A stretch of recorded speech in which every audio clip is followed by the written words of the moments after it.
오늘 우리가 성경 속에서만 읽었던 기적들이 21세기 현실 속에서 펼쳐지는 놀라운 이야기를 나누고자 합니다. 눈앞에서 음식이 불어나고 맹인이 눈을 뜨며 죽은 자가 살아나는 이야기. 이것은 먼 옛날의 신화가 아니라 아프리카 모잠비크의 가장 가난하고 고통받는 땅에서 피어난 한 여인의 생생한 증언입니다. 이 이야기는 단순한 기적의 나열을 넘어 절망의 한가운데서 피어나는 용서와 사랑의 위대함을 우리에게 보여줄 것입니다. 잠시 일상의 소음을 내려놓고 살아계신 하나님의 숨결이 느껴지는 이 경이로운 여정에 함께 동참해 주시길 바랍니다. 본 이야기에 앞서 이처럼 희망을 전하는 콘텐츠가 더 널리 퍼질 수 있도록 구독과 좋아요를 통해 마음을 보태주시면 감사하겠습니다.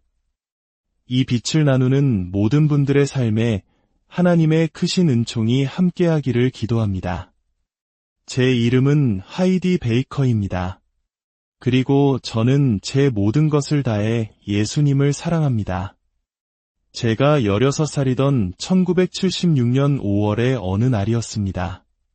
저는 아주 작은 동네 교회에서 열린 찬양 집회에 참석하고 있었죠. 저도 다른 사람들처럼 그저 서서 하나님을 찬양하고 있었습니다. 그런데 바로 그 순간 제 눈앞에 믿을 수 없는 광경이 펼쳐졌습니다. 갑자기 눈을 뜰 수 없을 만큼 강렬하고 눈부신 빛이 저를 감쌌습니다. 제 주변의 모든 소음, 사람들의 찬양 소리, 피아노 소리, 설교자의 목소리까지 모든 것이 순식간에 사라지고 완전한 침묵이 찾아왔습니다. 그리고 그 고요 속에서 저는 제 평생을 바꿀 예수님의 음성을 들었습니다. 나는 너를 나의 선교사로 택하였다.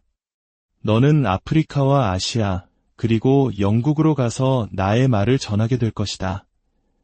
그 음성을 듣는 순간 저는 저도 모르게 두 손을 하늘을 향해 높이 들었습니다. 얼마나 시간이 흘렀을까요? 얼마 후 다시 제 귀에 피아노 소리가 들려오기 시작했고 저는 현실로 돌아왔습니다. 그런데 놀라운 사실을 깨달았습니다. 제가 환상 속에서 두 팔을 들고 서 있던 그 시간이 무려 3시간이나 지나 있었다는 것입니다. 저는 단 한 발짝도 움직이지 않은 채 오직 하나님의 영광에 완전히 사로잡혀 있었던 겁니다. 이것이 바로 제가 저의 소명을 받은 순간입니다. 제 삶에 어떤 시련이 닥쳐와도 저는 그날의 경험을 결코 잊을 수 없습니다. 사실 당시에 저는 지극히 평범한 10대 소녀였습니다. 심지어 난독증이 심해서 글조차 제대로 읽지 못하는 아이였죠. 교회 사람들은 그런 저를 위로하며 말했습니다. 괜찮아, 하이디. 성경을 읽지 못하면 카세트 테이프로 들으면 된단다. 하나님께서 너를 위해 일하실 거야. 그러던 어느 날 저는 병든 자들을 위해 기도하는 치유 집회에 참석하게 되었습니다. 사람들이 저를 위해 예수님의 이름으로 간절히 기도해 주었고 바로 그 자리에서 하나님은 저의 난독증을 깨끗하게 고쳐주셨습니다. 그날 이후로 저는 성경을 자유롭게 읽을 수 있게 되었습니다. 하나님께서는 아프리카에서 수백 명의 아이들을 돌보는 사역으로 저를 이끄셨고 그곳에서 기적의 샘은 마르지 않고 흘러넘쳤습니다. 제 삶에서 본 가장 위대한 기적이 무엇이었냐고 물으신다면 저는 주저없이 대답할 수 있습니다. 사역 초기 우리는 만나는 모든 병든 사람들을 위해 기도했습니다. 하지만 처음 1년 동안은 아무 일도 일어나지 않았습니다. 단 한 명의 맹인도 눈을 뜨지 못했고 기먹은 자도 듣지 못했습니다. 정말 아무런 기적도 없었죠. 하지만 우리는 포기하지 않았습니다. 그리고 정확히 1년이 지났을 때 주님께서는 비로소 일하기 시작하셨습니다.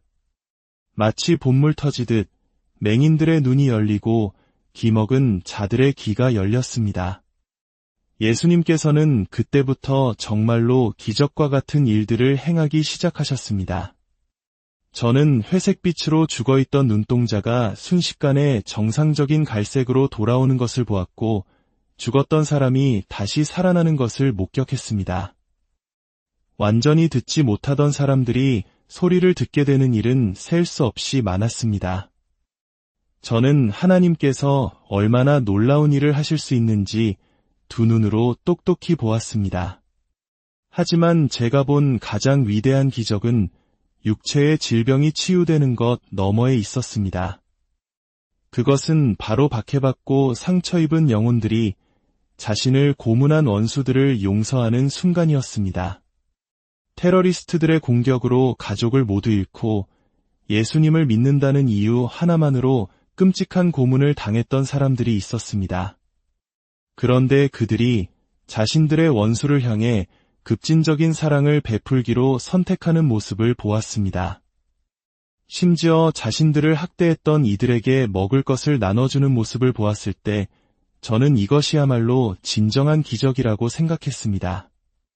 은혜의 기적, 자비와 용서의 기적, 이것이 제가 본 가장 위대하고도 놀라운 기적이었습니다.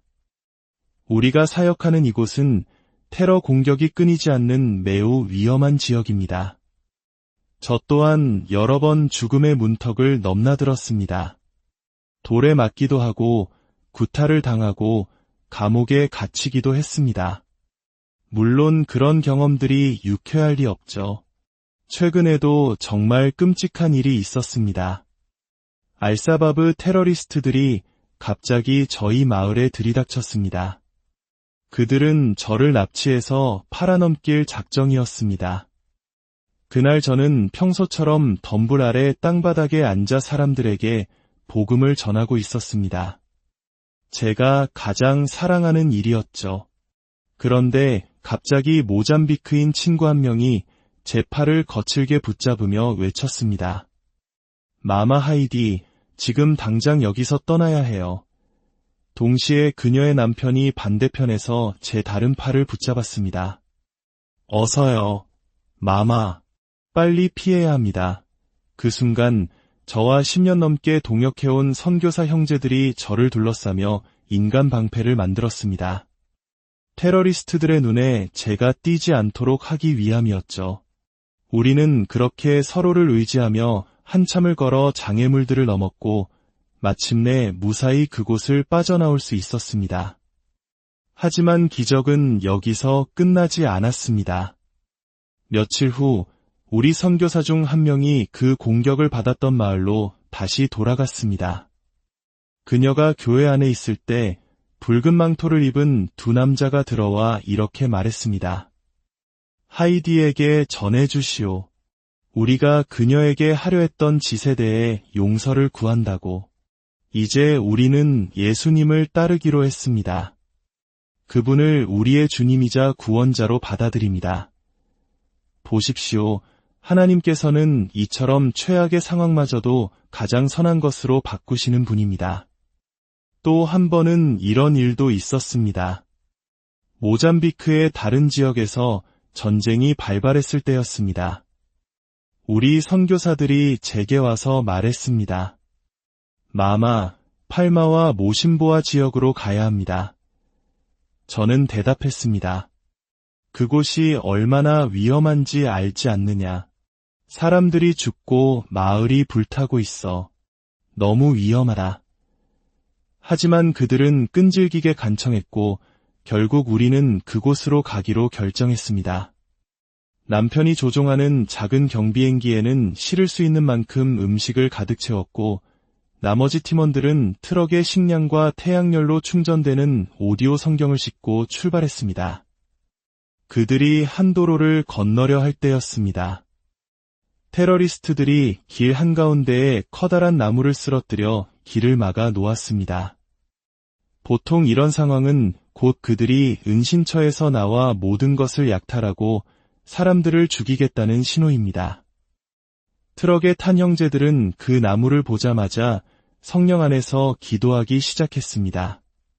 바로 그때 주님께서 그들에게 응답하셨습니다. 빨리 떠나라.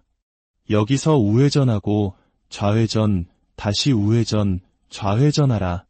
그들은 주님의 음성에 순종하여 글자 그대로 핸들을 꺾었고 기적적으로 그곳을 빠져나올 수 있었습니다. 그들을 죽이고 식량을 약탈하려던 테러리스트들의 계획은 실패로 돌아갔고 형제들은 모두 오늘날까지 살아있습니다. 이것이 바로 예수님께서 행하시는 기적입니다. 성령의 음성에 귀를 기울이는 것은 정말 중요합니다. 하지만 동시에 우리 주변 신앙 공동체의 목소리에 귀 기울이는 것 또한 중요합니다. 하나님의 음성은 나 자신을 통해서만 들리는 것이 아니기 때문입니다. 어느 날 우리는 사역을 떠나기 전 다 함께 모여 뜨겁게 기도하고 있었습니다. 두세 시간씩 길게 기도할 때도 있고 짧게 할 때도 있죠. 그날 기도 중에 몇몇 형제들이 저를 위한 하나님의 말씀을 받았다며 다가왔습니다. 마마, 오늘은 밖에 나가시면 안 됩니다. 저는 반문했습니다. 무슨 소리예요? 복음을 전하는 것이 제가 가장 좋아하는 일인데 저는 순교할 각오까지 되어 있었기에 그들의 말을 들을 생각이 없었습니다. 하지만 그들은 단호하게 말했습니다. 아닙니다. 주님께서 오늘 마마는 밖에 나가면 안 된다고 분명히 말씀하셨습니다. 저는 결국 그들의 말에 순종하기로 했습니다. 좋아요. 여러분은 나의 형제들이니 여러분을 신뢰하겠습니다. 그리고 바로 그날 저녁 제가 가려고 했던 바로 그 마을이 알샤바브 테러리스트들에게 공격당했다는 뉴스가 텔레비전에 나왔습니다. 주님께서는 저의 동역자들을 통해 미리 경고해 주심으로써 저를 지켜주신 것입니다. 이처럼 주님은 우리를 인도하기 원하십니다.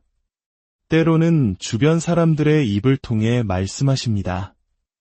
아니, 그 길이 아니야. 지금 당장 트럭에 올라타야 해. 이처럼 서로의 말에 귀 기울이고 겸손할 때 주님께서는 우리를 놀랍게 보호하실 것입니다. 물론 우리의 사역 가운데 순교한 형제자매들도 있습니다.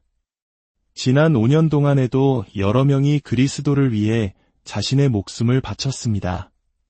제 시아버지는 중국에서 성경학교를 세우셨는데 홍콩에 세운 초기 새 학교의 졸업생들은 100% 모두가 학교를 떠나자마자 순교했습니다.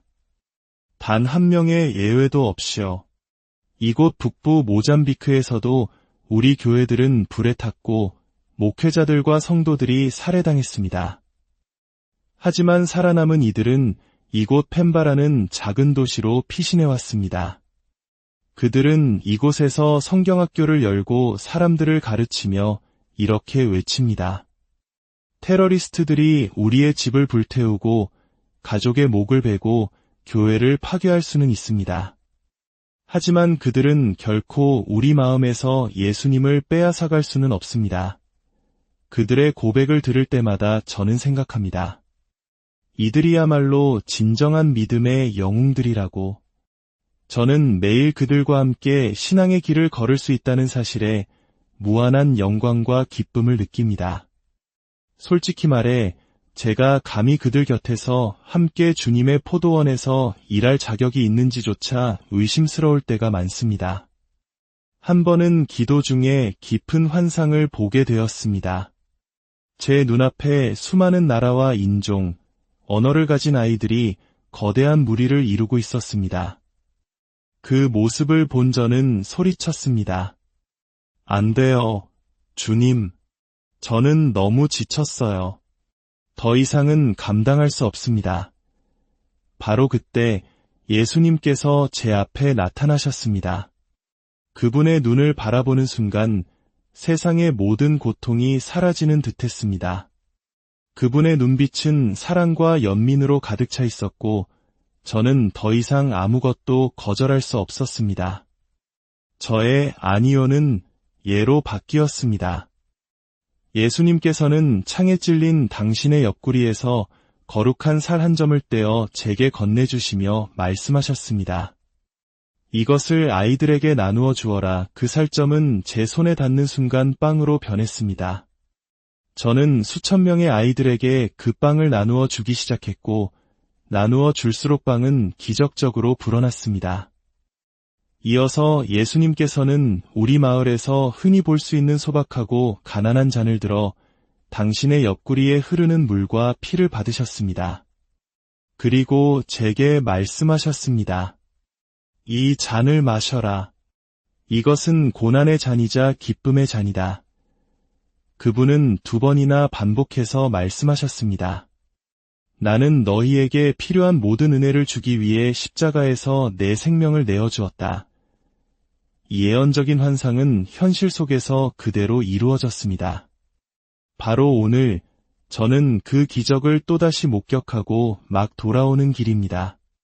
저는 지금 막 현장에서 돌아와 옷도 갈아입지 못한 상태입니다. 눈물이 날 것 같습니다. 저는 제가 본 마을 중 가장 가난한 마을에 있었습니다. 주민들은 최근 테러리스트들의 공격으로 모든 것을 잃었습니다. 그곳에는 아주 작고 병든 남자아이가 홀로 남아 있었습니다. 우리는 그 아이를 위해 기도하고 마을 사람들을 위해 빵을 굽기 시작했습니다. 저는 그 작은 아이에게 빵 한 조각을 주며 독이 들지 않았다는 것을 보여주기 위해 저도 한 입 먹었습니다. 그리고 아이에게 물었죠. 나를 도와서 이 빵을 배고픈 사람들에게 나누어 주지 않을래?